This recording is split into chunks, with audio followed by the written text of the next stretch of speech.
ಶಿವರಾಜ್ ಕುಮಾರ್ ಅವರ ಆರೋಗ್ಯಕ್ಕೆ ಪ್ರಾರ್ಥನೆ ಮಾಡಿ ಸಿಗಂದೂರಿನಲ್ಲೂ ಸಹ ಪೂಜೆ ನಡೆದಿದೆ. ಶಿವಮೊಗ್ಗದ ಜಿಲ್ಲೆಯ ಐತಿಹಾಸಿಕ ದೇವಾಲಯ ಸಿಗಂದೂರಿನ ಚೌಡೇಶ್ವರಿ ದೇವಾಲಯದಲ್ಲಿ ಮೃತ್ಯುಂಜಯ ಹೋಮ ಮಾಡಲಾಗಿದೆ. ಶಿವರಾಜ್ ಕುಮಾರ್ ಅವರ ಶಸ್ತ್ರಚಿಕಿತ್ಸೆ ಯಶಸ್ವಿಯಾಗಿ ಅವರು ಆರೋಗ್ಯವಂತರಾಗಿ ವಾಪಸ್ ಬರಲಿ ಅಂತೇಳಿ ದೇವಸ್ಥಾನದ ಆಡಳಿತ ಮಂಡಳಿ ಮತ್ತು ಅಭಿಮಾನಿ ಬಳಗದವರು ವಿಶೇಷ ಪೂಜೆ ಸಲ್ಲಿಸಿ ಹೋಮ ನೆರವೇರಿಸಿದ್ದಾರೆ.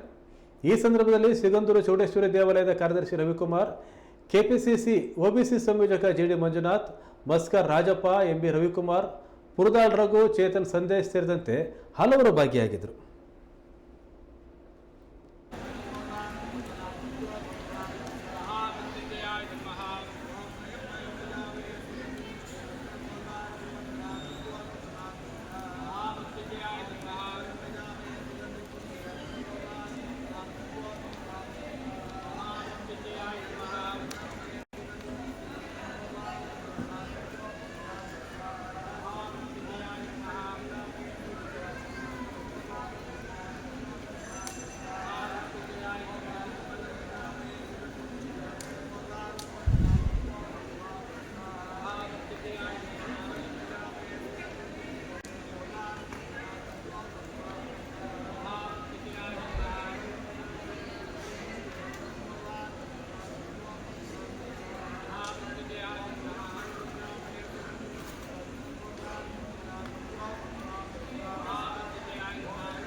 ಪಡ್ದೀವಿ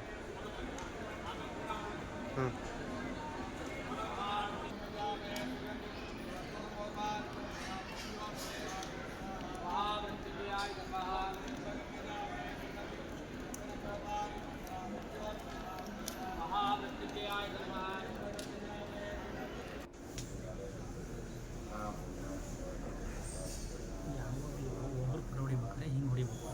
ಎರಡು ಜನ ಇವೆಲ್ಲ ಸಣ್ಣ